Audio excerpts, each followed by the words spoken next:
The show with Christine.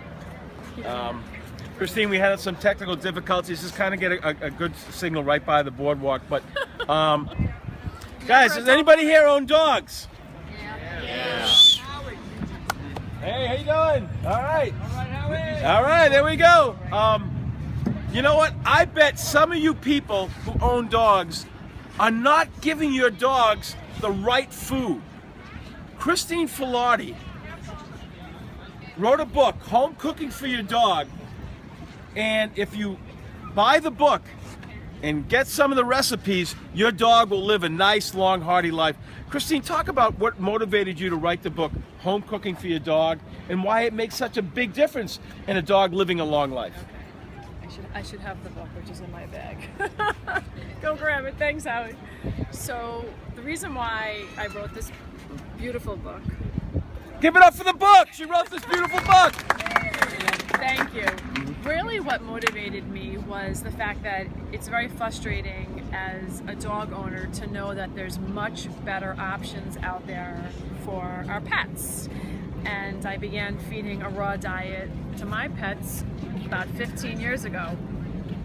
I studied it, I became certified, I've read a tremendous amount about it. And when the opportunity came to write the book, I was very grateful and very willing because unfortunately many pet owners believe that a home-cooked diet is difficult to do, labor-intensive, and expensive. And what really prompted me to write this was the fact that I wanted to show dog owners that you can do it. You can do it with everyday ingredients we find in the store, like we showed you last week at Key Food. And we can do it in a way that it's, first of all, biologically appropriate, which is very important. And it can be very well balanced. Commercial pet food has only been around for about 100 years. Our pets have a whole host of health issues today, much like the ones we have: obesity, skin issues, allergies, joint problems, different types of organ failure, cancer, behavior problems. And if we believe that we are what we eat, then the same thing goes for our animals. Dogs are 99% wolf. Yes, we've domesticated them, but they still have the teeth, the jaws, the body to take in small animals, animal protein, meat-based diet, fish.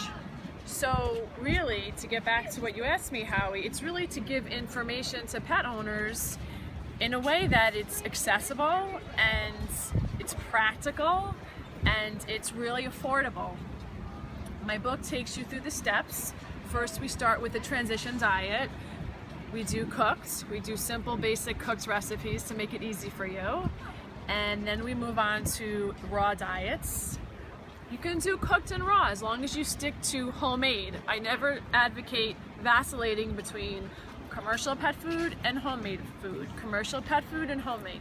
Stick with one or the other. Of course, stick with homemade. That's my advice always. The book also has numerous treat recipes. And the reason why I'm really passionate about people making their own treats is because it's really easy to do, it's really fun, and it's really inexpensive. I tell people to take one of my recipes, of which there's about 15, and you can double it. You can double the recipe and freeze most of it. And treats are really great. I always feel that having healthy treats on hand are very helpful when you're training your dog, especially with recall. Sometimes I'll use them and I'll stuff a Kong to keep them busy for a little while, to give them something to do. And when they're homemade, let's face it, you know what's in them.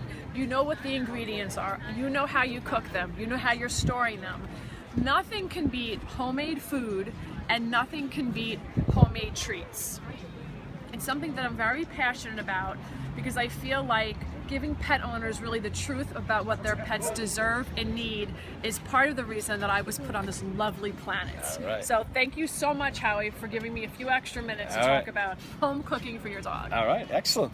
It's a great book and we love it. All right, guys, everyone have a good time. Yeah! We want to wish the Long Beach soccer team a great season. Win all your games this year. Give it up for Miguel Rodriguez. All right. And everyone, thanks for coming. We had a great time on the boardwalk. And let me wrap with this. My name is Halftime. I want to thank you for your time. Please join us next Sunday for another show of Halftime. But at this time, we are out of time. See you next Sunday!